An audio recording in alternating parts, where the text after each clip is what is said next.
Halo teman-teman yang saya cintai tapi nggak mencintai saya. Jumpa lagi dengan saya El di Curhatan El. Teman-teman, saya sudah seabad teman-teman. El belum curhatan nih teman-teman lewat alur cerita. Jadi teman-teman, di kesempatan kali ini El akan membawakan alur cerita yang sudah lama ditunggu-tunggu teman-teman. Ini adalah alur cerita yang selalu menggugah rasa-rasa yang enak. Tidak salah lagi teman-teman, ini adalah alur cerita dari Shokugeki no Soma. Teman-teman, apabila teman-teman baru pertama kali menonton alur cerita ini, teman-teman klik di link kanan atas untuk alur cerita part yang sebelumnya. Teman-teman, El ingin sekali membawakan alur cerita yang dengan tanpa ada yang ditutup-tutupi nih teman-teman. Rasanya kayak gimana banget kalau lagi enak-enak, ya tiba-tiba ada ginian. Jadi teman-teman, untuk menghindari hal-hal yang tidak diinginkan, teman-teman langsung saja klik tombol join dan bergabung. Karena teman-teman, untuk mereka yang sudah bergabung, alur cerita ini akan dibawakan dengan tanpa ada bagian-bagian yang menyebalkan. Teman-teman, rasa enak itu memang sesuatu yang subjektif. Ada hal-hal yang mungkin menurut kita enak, tapi menurut orang lain itu enggak enak. Teman-teman, apa sih hal yang menurut teman-teman enak? Apakah hal itu berhubungan dengan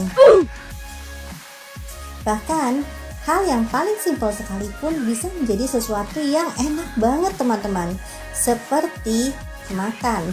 Apabila teman-teman memakan makanan yang menggugah selera, itulah surga teman-teman. Ayo, siapa di sini dari teman-teman yang sangat-sangat menyukai jengkol?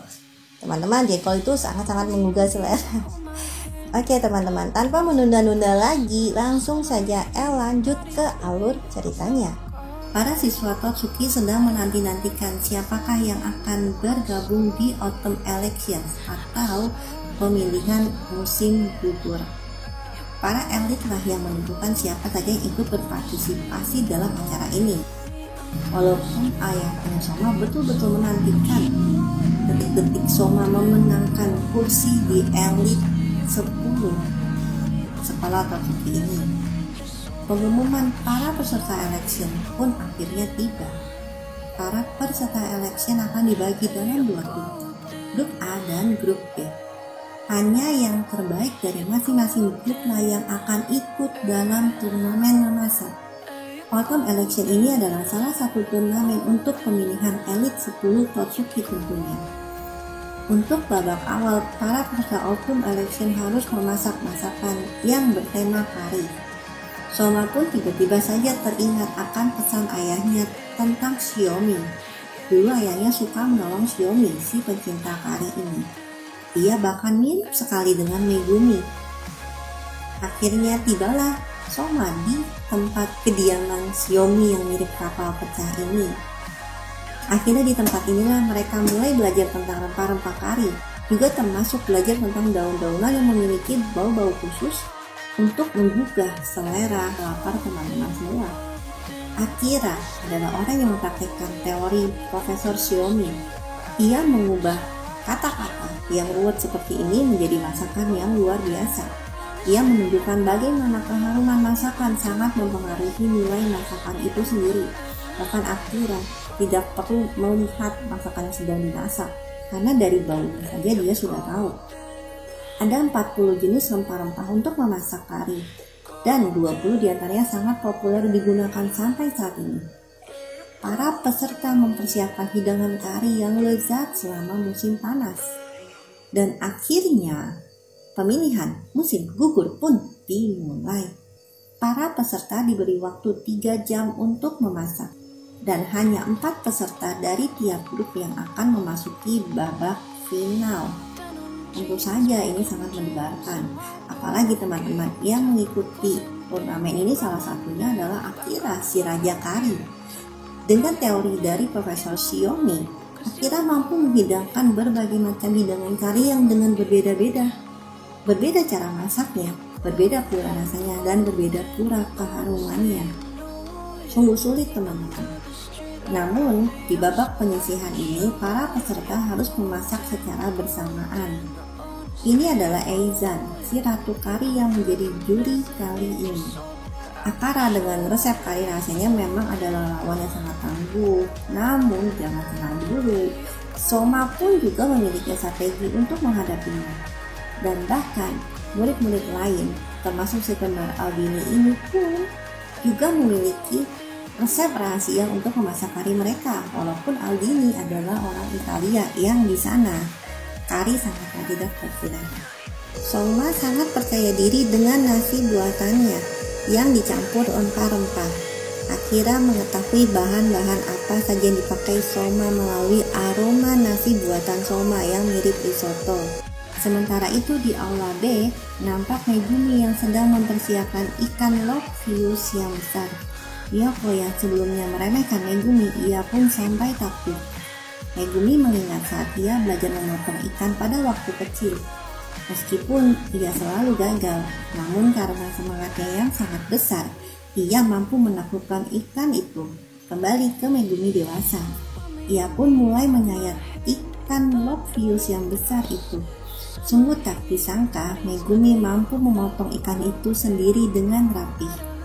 Penonton pun mulai menyoraki Megumi. Lalu setelah waktu memasak selesai, Urara mengumumkan kepada para peserta bahwa yang dapat lolos pada babak ini hanya 4 orang saja.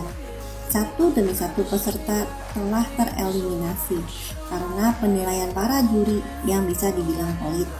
Megumi yang melihat akan hal itu mulai panik. Sementara itu tercium aroma yang sangat menyengat, bahkan baunya mirip yang ada di toilet, teman-teman. Ternyata aroma itu muncul dari hidangan milik Nao, yaitu kari laksa hitam pekat. Keempat dari 5 juri tak sudi untuk mencicipi hidangan tersebut. Namun Orie, salah satu juri di sana, demi profesionalitas kerja memaksakan diri untuk memakan hidangan itu. Meski ia memaki-maki masakannya karena terlalu bau, namun ternyata laksa tersebut sangatlah lezat. Para juri yang lain pun mulai berani mencobanya.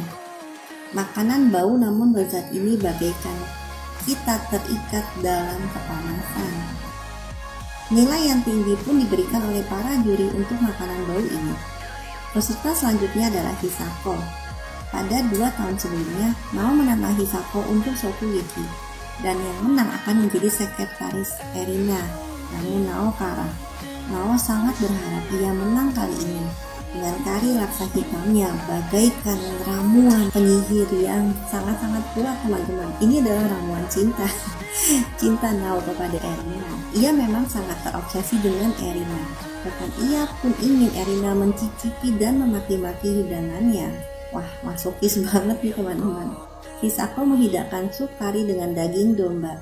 Para juri pun tak dapat mencium aroma dari hidangan tersebut karena aroma kari laksa hitam yang sebelumnya masih membekas. Lalu para juri mulai mencicipinya. Kari yang sangat kental dicampur dengan bahan-bahan herbal serta daging domba itu sangat lembut dan mampu mengobati dan menghilangkan aroma tidak sedap dari laksa hitam itu. Nao pun terkejut. Meskipun kita tahu bahwa kebanyakan makanan sehat itu kurang lezat, namun Hisako menyulapnya menjadi hidangan yang sangat lezat dan ia pun mendapat skor yang tertinggi, melebihi skor Nao. Aduh, berat banget ya teman-teman lawannya Soma kali ini. Mereka adalah orang-orang dengan latar belakang yang berbeda-beda dan kemampuan masak yang berbeda-beda. Teman-teman, pernahkah teman-teman dalam hidup teman-teman mengalami satu cobaan dan satu ujian dalam kehidupan ini yang sangat-sangat berat? Teman-teman, yakinlah satu hal teman-teman. Seperti Megumi yang pantang menyerah dalam memotong ikan besarnya itu, marilah kita memotong ikan besar dalam kehidupan kita sehari-hari. Masalah yang besar itu akan terlihat lebih ringan dan lebih kecil apabila kita mampu untuk mencacah dan memotong masalah yang besar itu menjadi potongan-potongan kecil agar mudah disantap. Oke teman-teman, segitu saja alur cerita dari El kali ini. Apabila teman-teman menyukai alur cerita dari Shokugeki no Soma kali ini, jangan lupa untuk tekan tombol like-nya teman-teman. Dan apabila teman-teman belum mensubscribe, jangan lupa untuk tekan tombol subscribe dan loncengnya, karena El akan membawakan alur cerita terbaik untuk teman-teman semua. Teman-teman tetap semangat dalam menghadapi hidup ini, karena El yakin seberat apapun masalah kita akan selalu ada jalan keluar untuk semuanya. Terima kasih atas teman-teman. Terima kasih untuk teman-teman yang selalu mendukung L hingga sampai pada saat ini. Teman-teman, sekali lagi jangan lupa untuk dukung L selalu dengan tekan tombol join ya atau gabung teman-teman. Oke teman-teman, see you.